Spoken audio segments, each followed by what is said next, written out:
at any point today. Let's bring in our panel. Steve Hayes, editor-in-chief of the Weekly Standard. Catherine Lucy, White House reporter for the Associated Press.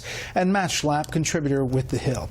Okay, Catherine, the White House is kind of coming off of this speech about Afghanistan, largely getting praise, especially within the Republican Party, and now sets up another campaign-style rally that people are going to be paying attention to. Absolutely. And people from both sides of the aisle, you're seeing protesters are showing up there, supporters want to come. But I think the big question going into it tonight is what we're going to see from the president and what style we're going to see. Last night we saw a very straight performance. He was very focused. He was very calm. He was focusing on teleprompters. But a Trump campaign rally can be a very different thing, as we all know. So, I mean, we know the sheriff question seems to be settled for today. But does he take shots at Republican lawmakers? Does he take a shot at John McCain? But does he reignite some of the rhetoric that has gotten him into trouble? I mean, I think those are the questions that we're all really thinking about going into this. And the former House Speaker Newt Gingrich had similar thoughts about tonight. Take a listen. It'll be fascinating to watch because he's clearly in transition. He has a very presidential speech to a veterans organization tomorrow, and so he's right now in the balance. Does he go back to a much more divisive, angry rhetoric tonight, or does he stick with this presidential style, which last night gave him enormous positives? My hope would be that he will sidestep Senators McCain and Flake. He's going to need both of them this fall in terms of the agenda. This is not a place to pick a fight. All right, so what about that? I mean, Senators Flake and McCain won't be there tonight, right, Matt.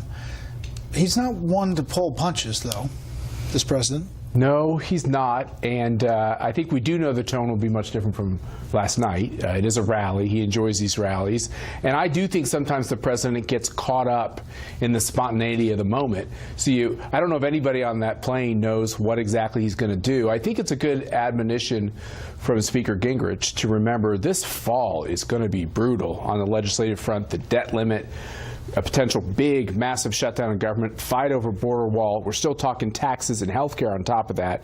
He does need to use his charm in the Senate, but boy, it's quite strange for a sitting Republican senator to write an entire book indicting a Republican president. That is several bridges too far for most Republicans. Perhaps even more strange is the Republican president to go after the Republican Senate Majority Leader. The last time he was asked about Senator McConnell was Tuesday at that press briefing that was covered for a lot of other reasons.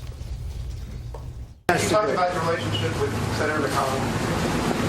I just want him to get repeal and replace done. Senator McConnell considered stepping down as Majority Leader? Well, I'll tell you what, if he doesn't get repeal and replace done, and if he doesn't get taxes done, meaning cuts and reform, and if he doesn't get a very easy one to get done, infrastructure, if he doesn't get them done, then you can ask me that question.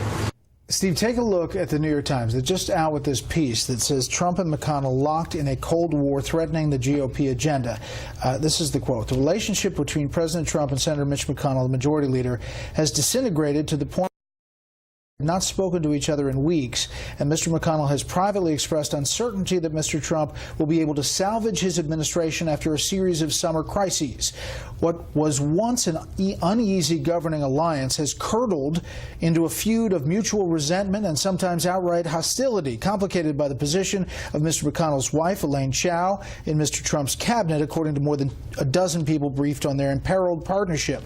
Angry phone calls and private bad-mouthing have devolved into open conflict, with the president threatening to oppose Republican senators who cross him and Mr. McConnell mobilizing to their defense. That is quite a paragraph, but I wanted to read it because it is quite a scene here in Washington. It's an incredible piece of reporting that reflects an incredible series of developments. I mean, you just never see this with the Republican president and a Republican Senate Majority Leader in open combat. I mean, the comments of the people quoted in that piece on the record, no doubt were talking working with the blessing of their principals. So this is just basically open warfare between Mitch McConnell and Donald Trump. I think Matt makes a very interesting and relevant point. I mean, the president's going to need Mitch McConnell and at least some kind of relationship there in order to get things done this fall. There's a lot that needs to get done. There are things that have to get done. There are things that the president wants to get done, like tax reform or tax cuts and what have you.